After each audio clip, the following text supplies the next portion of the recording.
Começa agora, Nova Era Atualidades, tudo relacionado à espiritualidade. Carlos Ribeiro. Obrigado, Bianca Santos, novamente. Aqui estamos na Nova Era Atualidades. O assunto do episódio de hoje: alimentação e nutrientes. Este ensinamento vai abordar uma nova forma de alimentação e, o melhor, evitará muitas doenças. Agora com vocês, Carlos Ribeiro. Bons estudos. Gostaria de alertar os especialistas da área de que não há nada tão equivocado quanto os seus conceitos sobre dieta e nutrientes. Isto porque eles são baseados em teorias acadêmicas muito distantes da realidade. Digo isso porque, durante mais de 10 anos, fiz pesquisas profundas sobre o assunto e, surpreendentemente, os resultados obtidos foram exatamente o oposto do que a nutrição recomenda. Vou explicá-los partindo da minha experiência. Até cerca de 15 anos atrás, eu era um grande apreciador de carnes e meu jantar consistia quase sempre em comida ocidental ou, eventualmente, em comida chinesa. Esse tipo de alimentação, segundo a nutrição da atualidade, é o mais próximo do ideal. Naquela época, eu tinha cerca de 30 anos e era tão magro que não passava de 50 quilos, num estado lastimável. Para piorar, vivia resfriado com problemas constantes de estômago e de intestino. Não havia um só mês em que eu não fosse ao médico. Na tentativa de melhorar meu estado de saúde, experimentei um por um todos os tratamentos que estavam em moda na época e mais outras práticas como respiração profunda, banhos de água fria, meditação, etc. Eles fizeram algum efeito, mas não a ponto de melhorar minha condição física. Ao tomar conhecimento do aspecto desfavorável da alimentação à base de carnes, voltei a alimentar-me de comida japonesa que consiste em hortaliças e peixe. Então, em cerca de 3 anos, meu peso aumentou e passou a oscilar entre 58 e 60 quilos. Ao mesmo tempo, tornei-me resistente aos resfriados.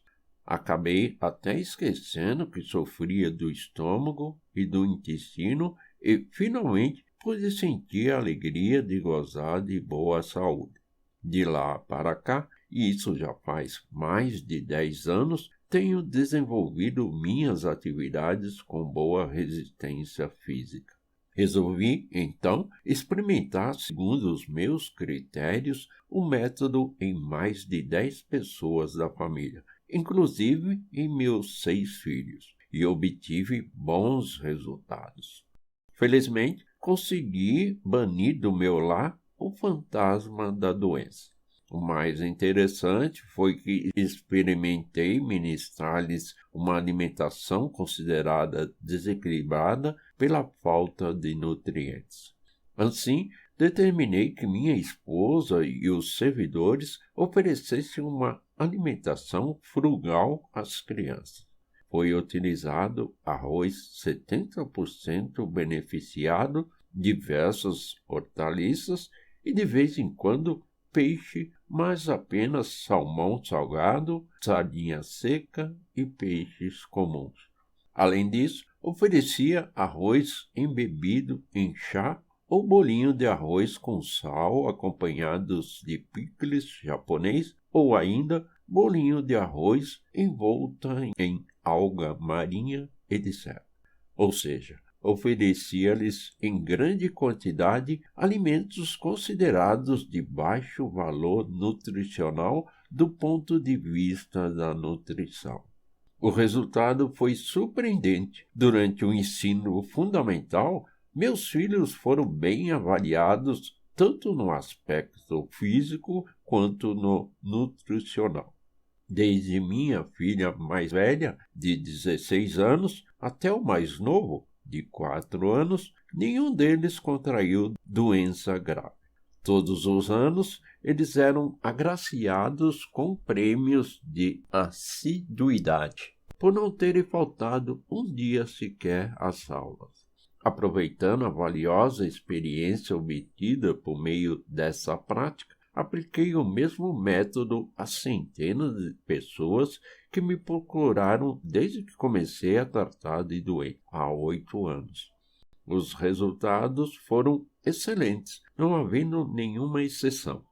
A alimentação à base de hortaliças tem sido muito eficaz, principalmente no caso de pessoas portadoras de problemas pulmonares e de pleurite. Gostaria, portanto, que os médicos pesquisassem como essa alimentação é eficaz para tais casos.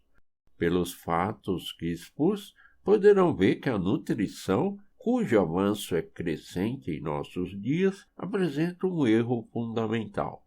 Não me acanho de apontá-lo, pois, por constituir um sério problema do ponto de vista da saúde pública, estou alertando enfaticamente não só os estudiosos do assunto, como também as pessoas em geral.